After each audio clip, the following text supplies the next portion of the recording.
First of all, welcome to all of you here.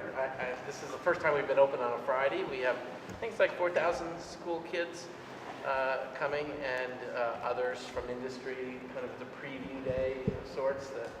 Well, there's fewer people here, so it makes it a little bit easier to get around and probably better experience for the younger folks. But we open tomorrow at 10 o'clock, we go to 8 o'clock, and then on Sunday we go 10 to 6 o'clock. So 2.5 days roughly of Maker Faire. So generally speaking, we have 1,200 makers this year. We probably had to reject something like 400 makers because of the, even though we keep expanding in size, we can't take everybody that comes in. It does sort of turn over. We have about 50% new makers each year. We expect, we think somewhere about 100 up from last year, kind of the limits of what this space can hold, but somewhere between 30 and 40,000 people over the weekend. It'll be pretty crowded. But I hope you've had a chance to walk around already and see things. I mean, it's pretty hard to see everything, and you kind of have to come to terms with that. People will go with a group and they'll get back in the car and say, "Did you see that? No, where was that?" There's a roller coaster over there. There's stuff in the parking lot. So some people ask me, like, how did this get started? We started Make Magazine in 2005, and this started in 2006. In many ways, Make laid the foundation. The magazine laid the foundation for this, of discovering people who are making things in the community. I thought, these are really interesting people, and it would be really fun to put them together. They would enjoy meeting each other. I didn't know if the public would enjoy this. We kind of thought it's a bit like a science fair, a craft fair, a county fair. It's kind of mashing those things together, make it fun, make it a bit like a carnival. And we surpassed our expectations even in the first year. And it's continued to grow each year. Also grown complexity in terms of what the makers are doing, what technologies are here, what companies are here. All those things, it isn't the same at all that it was in its first year. The thing that makes me happiest is that people that came a few years ago are now exhibitors. It inspired them to start making things. The woman that's in the Fiesta Hall, it's an exhibit called Light Play. It's these cool things that move around. She said she came a couple years ago. She was a graphic artist from Las Vegas. She was inspired to start to learn about how to do hardware, and she, came back this year or last year she came with a small single unit, and this year she had built out, a whole exhibit of her own. So she now calls herself a hardware designer, and it's very interesting, very fun to see that develop.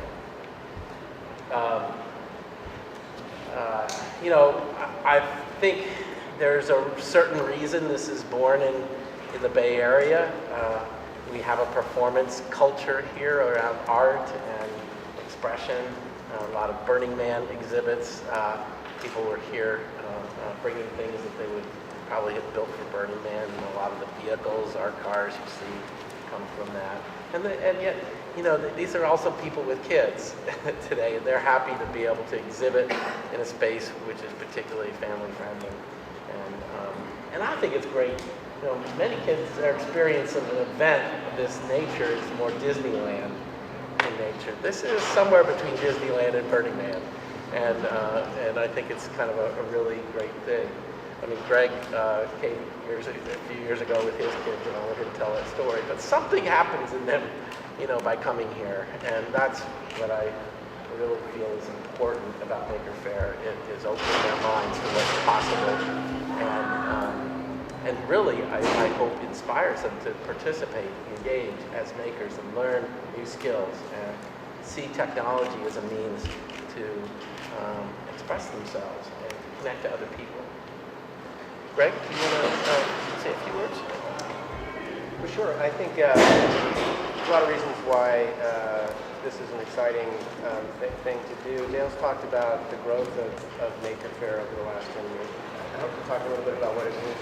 This is our 10th year anniversary. What that means in terms of the growth. One of the things I'm excited about is how it's not just a phenomenon that's happening here in California or here in the United States, but it's really starting to happen all around the world.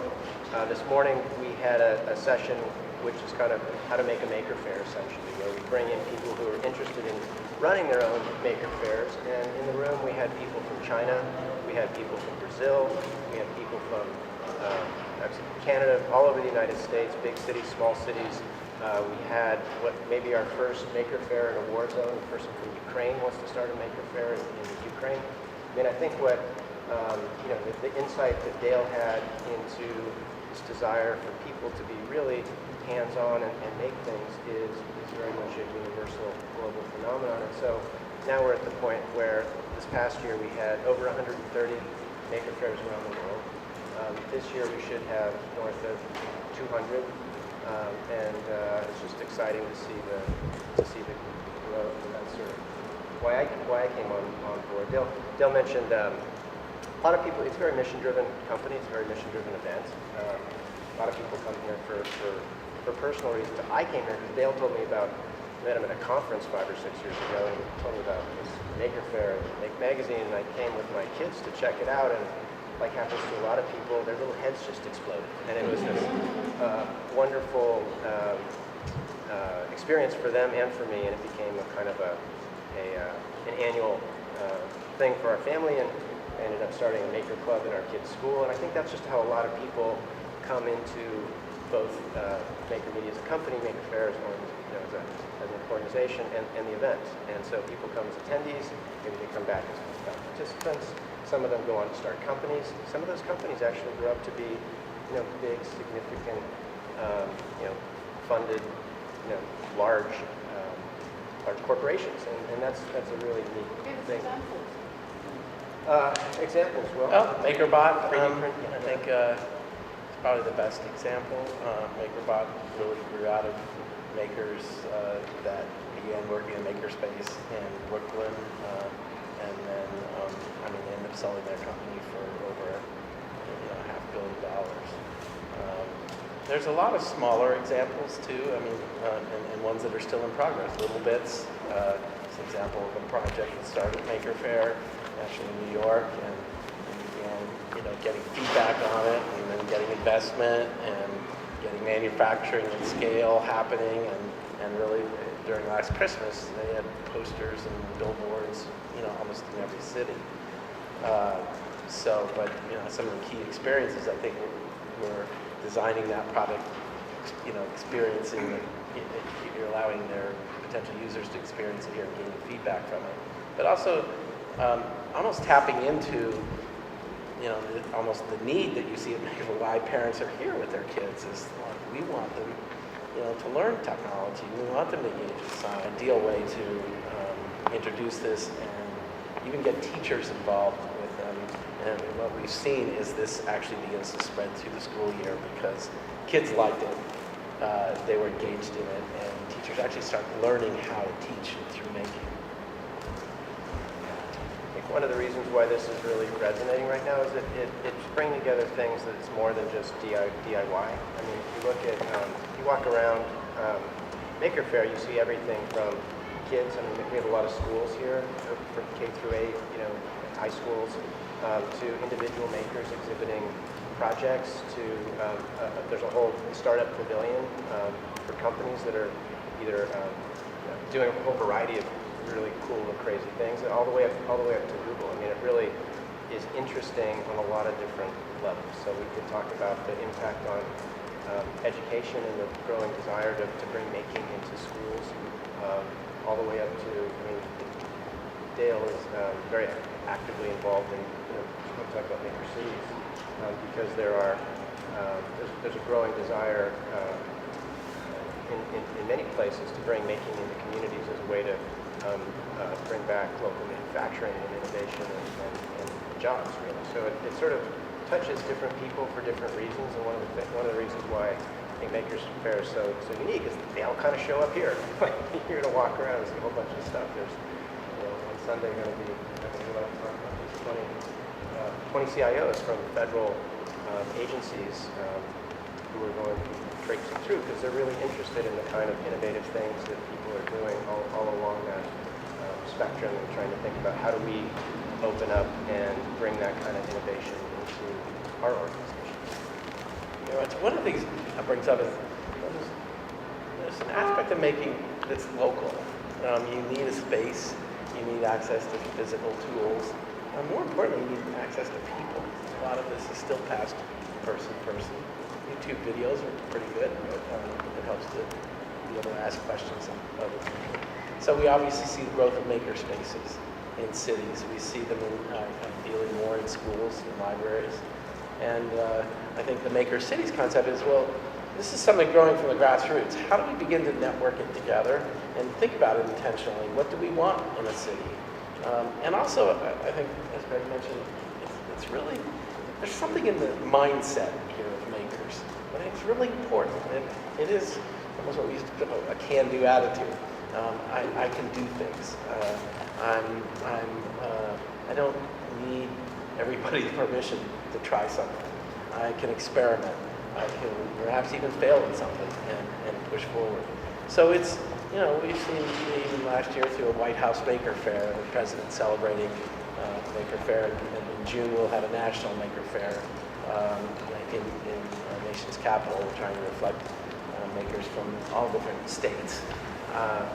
But there's something very important here, I think, and it's getting recognized. It's important in terms of the economy, it's important in terms of the culture, it's important in terms of our future, of how do we view ourselves as producers, not just consumers? How do we see ourselves as creating that future, not just consuming? And I think there's lots of, from anything, if it's in science or medicine, there are lots of real interesting problems out there that if we can sort of inspire young people to engage with those problems with an attitude that they can make a difference, I think that's a much better future than expecting other people to do that for us. Any other questions? Yes? You said that Maker is a mission-driven company organization. Could you elaborate what that mission is? Gregg has a good short phrase for it, but we can elaborate. Well, sure. So, I mean, the mission is the same today, 10 years in, as it was, I think, when Dale started the company. We may use different words, but it's really about inspiring and developing makers. So you think about what happens when I bring my kids to a Maker Faire or other people come in. It really is I think it's a very inspirational experience. And we don't want it to stop there because I think that's just one step along the journey to becoming a maker. There's lots more that you can do, and so we work with and we try to provide content. We can talk about our overall business if it's interesting, but for people who are new to making, and we try and push them, get them just to do that first project. I think once you kind of see that you can actually do this, it's exciting, it's exhilarating, and you want to do more. And then we work all the way up to, we just had our MakerCon conference up in San Francisco, the Palace of Fine Arts, which is really about the business of making, where we brought together kind of thought leaders from a whole range of areas, from business, from government, from education, and really talk about some of the bigger impact things that kind of come out of making. The idea is to help people all along that spectrum. I think kind of tied to another way is I think we've managed to make this popular in ways, and I think when you think about the event that's happening this weekend, see how many people are here, see how many companies are here. So, I mean, it's not just a small thing with a few people. I feel really good about using the word. It's popular. People like it. They want to be here. They enjoy doing this. And I think that's, we want to spread this idea of making throughout our culture to more and more people. And so that's, you could sort of say this is a small group of people and would be content to just, manage that group or work with that group. But I think expanding that group and expanding it out, is something that certainly more and more people find interest in it and want to engage with this is part of what drives me here. What is your goal with that? Where do you see it going? Because if it gets too big, do you lose something? I mean, it's theoretically possible. I mean, I think this is a different event than it was 10 years ago. It's much bigger than that. And there are small maker fairs, we're talking about the network, that are really, really nice, like in Oakland and others. And these are both good things. But I think, in February we had our first Maker Faire in Cairo, Egypt, the first Maker Faire in an Arabic-speaking country. And to see what it means to them to do this and to connect to it in a different context and culture is really wonderful. What they were making. Yeah, I mean, you walk through there looking at something and, it's like, what is that? It's something with 4 wheels and a camera at the end of it. And he says, well, it's a bomb diffusing unit. And it's a homemade bomb diffusing unit. So because we have these things in our neighborhood, we can't afford to buy, military equipment, so I hacked one together myself, just be able to remotely control something to go out and take a picture of it and maybe pick it up and look at it and see if it is a bomb. So, completely different culture and context there, problem set, if you will. But you'd also see people doing Arduino and 3D printing and this spreading out there. I get also the question to some degree of maybe dilution or other things, but I haven't found that to be our problem. There's lots of passionate people in the world, and when you put them together, it like this event, it creates an energy that other people, can feel. Someone I was doing a TV interview with the local station here, and he said, "There's a vibe to this event. Where does it come from?" And I go, "That's a great question. I think it comes from the makers and how they feel, and creative people, engaged people have that sort of feeling, and collectively they just give off a lot more of that." Yes? How do you select people? How do you select them? Yeah.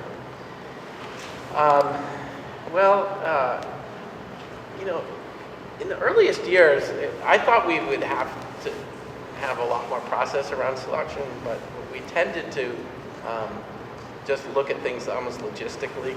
Can we fit it? If it's got fire, do they have permits for that? And there's a lot of just, in some ways, we're providing a venue, and people create on that venue, and we just kind of want to know sort of with the product, is it, someone will write in and say, I hope to be done by Maker Faire. It's kind of never done this before. It's really hard. Maybe you're better off waiting on them to the next fair. I think at the essence, what I'm looking for in Maker Faire is things that interact with people. And that's like games and all these things. A lot of what we're seeing here is technology, people using technology to interact with other people. And I mean, just look at the Intel booths, and look at the stuff that's around here. Look at the large sculptures. It doesn't even have to do something in response to you to be interactive. Even the lock and key man, I don't know if that's a form of it elicits a response from it to see that. So I think that's what we're looking for. We're looking also for things very large scale, and we're sometimes looking for things that are very small and hands-on. So it's a mix of that, it's not like we have judging criteria. We talk to everybody and we kind of figure that out. We're also concerned about turning over, having new exhibits. So if people are doing the same thing year after year, maybe they need to take a break, or maybe they have something new. So it's all that. It's that level. Anyone else? Questions? So last year when the startup came, it was really hard to get the cameras in there. So after I invited some of the startups to come on the show in San Jose, Shape Technology is one of those companies, and it looks like they're doing really, really well. Will you be inviting companies like that back to come back periodically? Yeah. We're actually out of British Columbia, so we're not here anymore. And revisiting. Well, last year I walked around. I saw someone had like a motorized skateboard, and he brought this is what it looked like at my first Maker Faire. This is what it looked like my second and my third, and then I finally kind of finished it. Now it's a product. And I think we kind of have a scaling. We have commercial makers, people who are starting to sell something, and then we have startups, and it kind of goes up from there. There's certainly companies here that started, we basically give space for free to makers, and then some of them develop into businesses, and they become our exhibitors, whether it's MakerBot or Particle, which used to be named Spark. They came here and they've grown up with us as well. So we would like to see them stay with us that way. Are you seeing a big trend, a new trend emerging this year? Like maybe last year was the drones, or maybe before that it was 3D printing. Is there some big new thing you're really excited about you've seen a wide response? Well, I think wearables is probably coming a bit into its own in the way that drones has, 3D printing has. But the kind of interesting thing is, I just to be clear, this sort of, I don't find us, or me in particular, like trying to identify trends, or it's just, this stuff sort of shows up, and then we kind of think about what does that mean, and you begin to see it concentrated. One of the metaphors I have in my head for Maker Faire is kind of like a Western village that had nothing there, and people begin to settle it, and then you begin to see how it clusters together. Oh, there's a bunch of ranchers or whatever it is, but here it's like there's a 3D printer group and there's a wearables group, and I think you'll see a lot more of that sort of fashion and technology mashup happening here. I know we have a fashion show being planned in the Fiesta. This doesn't directly address your question, but one of the things I think is really interesting is we're seeing more bigger brands, global organizations, it's not just for-profit companies, interested in engaging with makers. So an example of that is we're going to be working with NASA, who has been doing challenges for a long time to try and open source and crowdsource innovation. And they're going to be doing a project with us around 3D printing habitats for the journey to Mars, because you need to recycle things to have any shot at getting there. And so they want to open that up as a competition. And there's people out here who may actually have the solution to that problem. And they've got some really fun examples of other sort of crowdsourced solutions to some of their technical problems. And that's happening with government organizations, and it's happening with companies. And just sort of a general recognition that innovation can come from a lot of different places. And often it comes from people who you wouldn't expect, sort of cross-disciplinary solutions to problems. And that's kind of the nature of what makers and all. Yeah, and kind of tied to that is makers have sort of different motivations than employees and other people you might hire to do something. They will, if they really love doing it, they're going to spend a lot of time on something, probably because they think it's important for them, personally, for any number of reasons. And so I think, in particular, like NASA can say, it's interesting to you, do something. You don't necessarily have to be paying them to do it. But they might be rewarded in the end, and there might be other benefits to it. But I think a lot of people want to be doing something that's important. Sometimes they're able to do that in their jobs or at school. A lot of times they're not. So I think there's, if you think of something like open source software, people contribute to those projects, not because they're paid, but because they feel that's important. They might even have other business benefits from being a contributor, but they're not getting paid to do that. And part of what they get is establishing their own reputation in the community. And here you kind of see that, oh, you're the guy, you're the person who does this, and you get to be known for that. If you're correct. Yeah. But it's kind of like, if you really value this side of yourself, getting other people to recognize that in you is very affirming. This is a press gathering, so I don't know how long we have, but there's two new programs that we should probably mention, as long as we're all gathered here. One is the School Maker Faire program. Sorry, Yeah. what is it? One? It's called the School Maker Faire program, and this one's important because we're not going to grow just by turning this Maker Faire event, and trying to get 1 million people here. That's just not feasible. It grows sort of, laterally by having more and more Maker Faire events. So the School Maker Faire program is something. Yeah, so obviously a lot of schools continue to do science fairs, and many have started doing Maker Fairs, an exhibition of student projects or even blended community projects. And we just wanted to create an easier process for them. We wanted to give them some advice and guidance, and we wrote a school Maker Faire playbook. We set up an area of our website, makerfaire.com/schools, to register that. And pretty much all we're asking is for you to tell us that you're doing it, and because we'd like to know about it and connect you to others. And we think it's really, if one of the ways of getting making in schools, we do want kids to do projects, create things, but we also want them to share it. And having the experience of explaining your project, talking about it. We feel like Maker Fairs can be a lot more inclusive than science fairs. They actually don't force kids to use the language of science per se in a rigid way. It allows them to explore and express their own curiosity, wonder, and capabilities. So that's a really new thing. We've been had a lot of requests for that from teachers and from schools. And that was makerfaire.com/school projects? Just school. It's just school, not for school. When did you say? We announced it this week, yesterday. Yeah. This week. I guess we announced it. And then the second thing we've launched is makerspacecom as really a network for makers to share their projects. And in some ways it grows out of Maker Faire, seeing all the makers bringing their projects and wanting to create something that persists after Maker Faire, that you can see who did what, and obviously accumulate as people over the years go to multiple Maker Fairs or come back to the same fair. What are the different projects they do? And I think we'll start with that base, but you want to add a few things to that.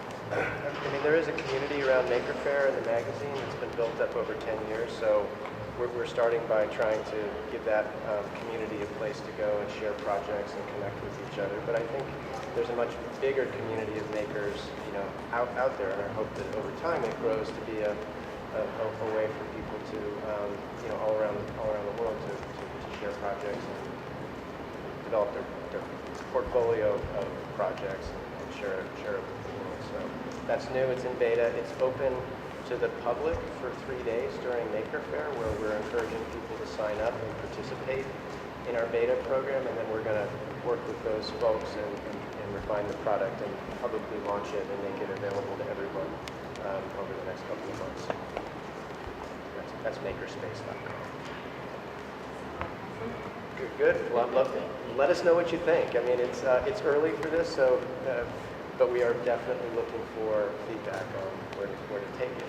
Right now, we're just creating communities around Maker Faire, but you can see maker spaces. You can see, local communities. You can see people who are interested in making around platforms like Arduino or Raspberry Pi. I mean, there's all different ways that makers help organize, and we want to just foster that collaboration and communication. Any more questions? Let me ask you, how many of you are outside of the Bay Area? No way. So is there any, I'd just be kind of curious, do you see the maker movement in your area? Are you here looking at this and seeing a connection to what's happening in your country or city? So myself, I work for an Italian newspaper, but I live in San Francisco. Okay, good. So you said China, right? No, Italy. Oh, Italian. So you know Maker Faire Rome, right? Yes, I know. Maker Faire Rome is our third largest fair. It's held in October, and it's really grown very nicely. Has I think the Italians. I went there about 3 years ago, gave a talk, and several Italians came and said, "We're makers. This is who we are. We don't have the word maker in Italian, but we're makers." And it's really wonderful to see that. 2 weeks ago, we had Maker Faire Paris, and we were talking to some folks here from that. And there's a real identification culturally, I think, with this as something that was part of the foundation of each culture, but expressed in different ways. Italian design, for instance, and French would also say. Shenzhen. What's that? Shenzhen? Shenzhen. Shenzhen will be in June. In June, yes. We will have a full week Makerspace and the Maker Faire. Yeah. Will be a part of the Maker Week. Yeah, exactly. So I went last year to Shenzhen Yeah. in April, and this year it's in June. And it's really, I think, a maker movement emerging in China is really interesting. You have Well, I questions? just wanted to say I'm Long Beach, California. Yes, and, oh yes. And we have met, we've taken a photo. and I have hugged you periodically, random emails. Yes. But, Good. but I totally connect Yeah. with the Maker movement. Yeah, thank you. Can I ask you something? Yes. How many Maker Faire do you have around the world? Last year we had 131 in 2014. And I believe it's something like 84 were in North America. So you kind of split between Asia and Europe. Mostly. Anything else? Yes. Sorry, kind of hogging this, but No, it's fine. like 10-year anniversary and all that. What do you think your guys' or the maker movement's influence on like the broader tech industry or maybe just Silicon Valley? It's a good question. Well, I think we've brought hardware back to being in the conversation. It's kind of the tech industry, especially Silicon Valley, started as hardware. It started as chips. It started as programming. Software was written on a particular chip, and I think, I think a lot of them would characterize what they're doing in the now as Internet of Things, but we're still talking about things, physical things. I think the Maker movement has really raised the visibility of that. And one of the things that I find so interesting, when you talk to makers, many of them grew up doing software, like video games or Facebook apps. And to be able to program a robot or do something physical is really exciting, to be able to actually control something that way. So it's if you went back 20, 25 years ago, their predecessors as programmers would have been really familiar with hardware and electronics. And today they're kind of coming back to that. Did you ever think of it when you were making it as, wow, this is like the way to be inclusive of everyone? Well, I did think that, the way the tech world shapes up a lot of times is a kind of a narrow slice of capabilities. And what I liked about makers, as I was saying, I just felt that they were different kinds of people, individuals, really. Some had artistic backgrounds, some had science backgrounds. But they had enough in common to make this. But I still feel like, again, that sort of popular sense that the maker movement, for instance, we can talk to grandparents about making. We probably can't talk to them very long about video games, because most of them, although there might be some grandparents like me, that might be up with a little bit of it. But it tends to isolate people to talk about some of this, whereas I think people identify with some traditional forms of making and other things that we can include and connect that today. Yes, sir. You are focusing on two different audiences, kids and adults. How do you balance it? You're doing a lot of different programs for kids, but how are you seeing it in future? You're making it kind of like a separate entity, making it, or you're kind of like, how do you balance both of them? Well, I think we make it work by not treating kids like kids and not treating adults like adults in a way. Is there something kind of common in this that we all share? I saw this 13-year-old girl out there, and her mom said, I hope she doesn't outgrow this. And she's, said, no, it's something I always keep. And I think it sort of works both ways. I don't think of this as a kid event. I think this is a family event. And I really hope it appeals to an intergenerational group. You might get into things like magazines or other products that you say, well, this has to be designed for kids, how they learn or what their capabilities are. But I think this particular event, I don't think, I have seen some Maker Fairs done at children's museums and they look more kid-friendly. But I think to some degree, the opportunity is to connect people together, really regardless of their age. And even in a family setting, I hope, rather than being viewed as a kid's activity, is something that parents and kids can do together, especially when they're under 12. And then at 13, they begin to, or later, want to do more on their own. So I don't know, we're still learning about that, but I think there's something here like kids feel like they're in an adult world that's exciting. It's not made for kids.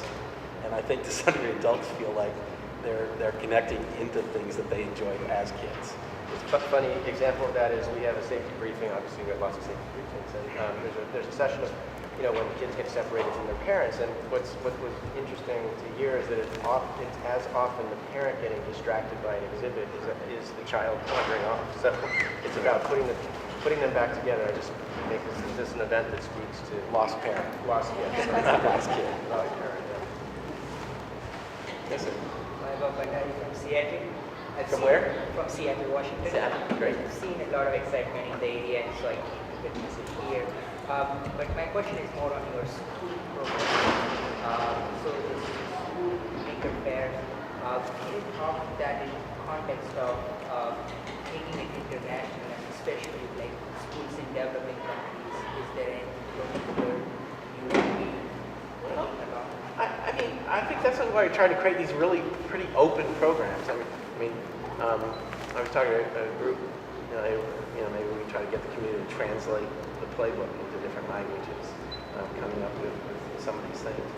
But it kind of goes back to this point. I think this isn't limited to a certain Western culture or other things. And in fact, we discover making it in these cultures, and we see different aspects there, such as an ingenuity with limited resources and stuff. So they may not be doing the same things as other people, but underlying, I think they are doing that. It's kind of interesting. I think one of the challenges in developing countries, there is a lot of making, but it's not properly valued within the culture. It's sometimes viewed as, we might have this here. This is like trade or blue collar work, and it's not actually seen as part of a creative economy. I think if we connect that, we find that talent being appreciated a lot more and perhaps fostered and developed. All right. Well, I think yes. Could you talk just again about the connection between DIY and maker creators and the importance that they play in local economy? Sure. Well, DIY, as we kind of define it, I say it doesn't mean you do it by yourself, but the motivation has to kind of come from you, to start something, to initiate something. And what's so fascinating, whether it's a hobby or a project or anything, once you start to do it and start talking to people about it, you begin to find other people that are interested and become allies or teammates or collaborators in that. And so I think these actions taken by individuals begin to form a network, and you begin to meet people, and you could think of it on one hand like a club, but it's kind of loosely affiliated, loosely coupled. People get to know each other through the things that they're doing, not the street they live on or the company they work at, but because you're interested in drones, you meet other people doing drones, and you begin to develop a sense of community around that.